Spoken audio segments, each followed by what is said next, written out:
Hi everyone, my name's DrTiv. I talk a lot about cameras, and in my Power Up series we do a lot of work on dental photography and how to take absolutely perfect dental photos first time, every time. But there's some things about the camera that are quite simple and I guess basic, but not everyone knows. Now if you have staff members that don't know about cameras, or if you yourself are new to cameras, then this video is for you. It'll go through the basic functionalities of buttons on the camera and what they do and where to find them and how to change a lens as well. Now this video is not for everyone, but if it's for you, then enjoy. Let's get started. You've got yourself a new dental camera and you don't know what to do with it. We're just going to look at the basics of cameras in general. This is just a Canon mirrorless camera. It's the R10. With a 85mm macro lens on it as well. There's no flash on it, so we're just going to go through some basics.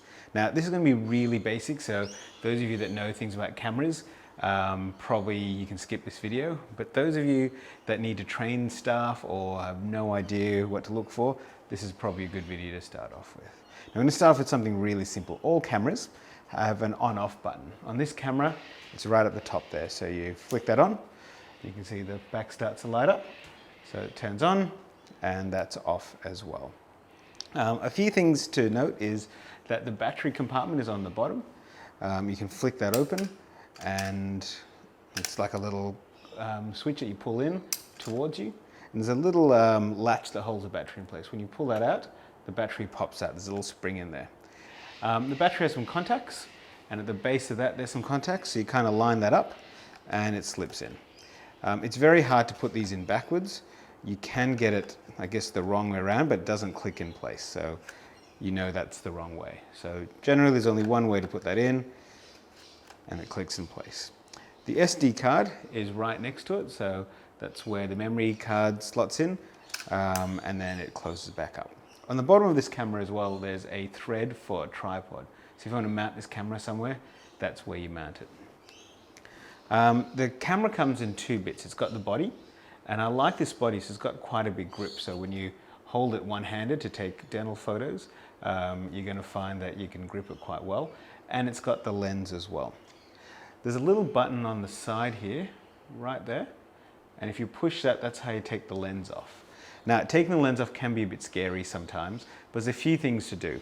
When we take this off, you click it, and you hold that button, and you twist the camera away from the logo. So you can see the logo right there.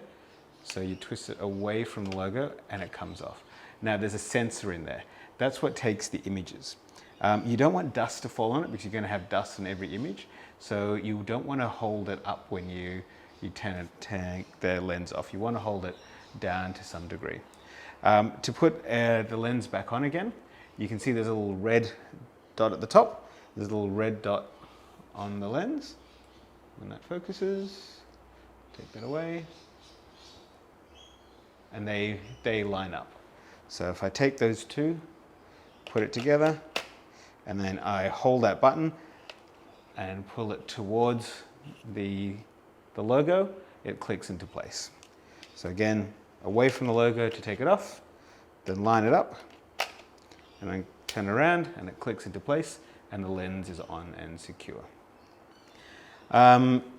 There's a lot of buttons on this camera. The very front button there is the shutter button. So that's how you take a photo, you push that.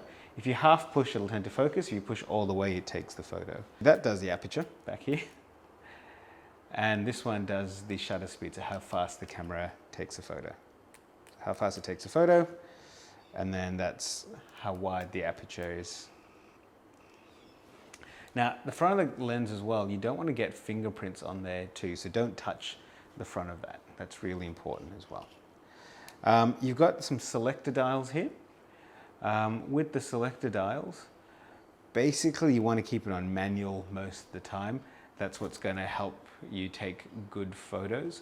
But you can start on aperture priority if you want to, and if you come to one of my courses, well, it can show you how to take good dental photos. There's a little button with a dot on it there. That's to take movies. If you push that, it'll take a movie. And you've got a lock button here. If you push that button, it locks a lot of the buttons, so you can't tamper with it. I don't use it very much, so we can actually change it to another button if we need to as well. On this dial, there's actually a C1 and a C2, which is a custom 1 and a custom 2 setting. So you could make all the settings for like intraoral photos and set it to C1, and all the settings for extraoral photos and put to setting 2, and then you don't have to worry about changing settings. If someone changes a setting, you just click it back and it remembers it all for you. So that's something that I'd like to teach in my course as well, how to set that custom button up. On the back of the camera, you've got the digital viewfinder. So that shows you it's kind of like a little TV screen that shows you what's happening in the camera. And you've got the screen at the back as well. So depending on how you want to shoot, I tend to use the screen so I can keep my loops on. We've got the menu button that takes you to the menus, and there's a big menu structure. The middle button there is like an OK button, and you've got left, right, up and down. They do different things. One sets ISO if you push up, which is how sensitive the sensor is. One turns a flash on and off. The bottom one deletes photos, and the one on the right either switches it to take lots of photos in one shot or timer mode as well.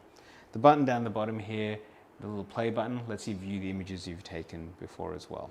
You've got some more custom buttons over there, and you've got a button for back button focus, which you don't really need. And next to it, there's a little D-pad as well, so you can use that to change focus settings. On the front of this camera, not only do we have that button that we pushed before to change the lens, but you also have this little guy here, which can set it to manual focus to autofocus. So if you ever take a camera and you're like, why isn't it focusing? You might have accidentally bumped that button, so make sure you switch it to autofocus. Now every camera is going to be a little bit different, but there's always going to have something similar in every camera. Now in this camera, the screen actually pops out, and you can actually turn it as well. So it allows you to take photos if you're really short and you can't see. You can kind of manipulate that so you can see what's going on. And if you're ever storing it away, you can put it at the back so that nothing scratches the screen too. On the side of the camera as well, you have the little areas to attach cables to. So in this camera, you have a USB-C, so you can charge your camera through that if you want to, and a HDMI, so you can push the images on this camera to another screen. There's not much reason for it. There's another one here for a mic, so if you want to record video and have better audio, and one for a remote as well. So if you want to take like time-lapse photos and stuff, that's there as well. The lenses themselves usually have a few buttons too. There's one that's for manual and autofocus. Again, if you'd find that your camera isn't focusing, just check that that's not set onto manual focus by accident. You've got stabilizers on and off. So if you want stabilized images, this lens has stabilization. And this one here it limits how much focusing range the lens has. So this is full range. You can set to different distances. So if you know all the images are going to be in a certain range, you can set it to that so it doesn't hunt backwards and forwards too much. So we'll keep that on full. So some cameras have a flash on it, but you can't use this flash for dental photography. You need to have a proper flash that sits on this thing, which is the hot shoe, or in this case, a digital hot shoe, because you can get flashes that talk to the camera that do all the thinking for you.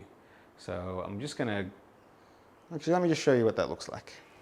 So that is a ring flash, but to attach a ring flash, you need to get an adapter ring that usually comes with the ring flash that fits in the front of that camera. So all camera lenses will have a little number on them, which tells you what thread size they are. And this one is 67 millimeters, if you can read that. And so you find the 67 millimeter thread, and it basically threads. You tighten it all the way till it's tight, and you've got this little thread mount on there. Now, the brains of the flash sits on the hot shoe, so there's a little locking mechanism. You loosen that up, and it slides straight in, and then it closes down on it. And then with the front, where you put that little thread, there's usually a little button on the ring flash, and you click it on there, and then you have the ring flash as well. So now you've got the ring flash on the camera. Now the back of the flash has a lot of menus as well, which we go through in the course. But in general, that's the basics of most dental mirrorless and DSLR cameras.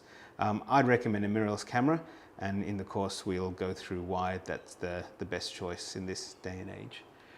The only thing left is these little metal clips, and that's where you can put a strap if you want to hang around your neck. But these cameras are getting pretty light these days, so you can usually do them one-handed without too many issues, especially with these big grips that the newer cameras have.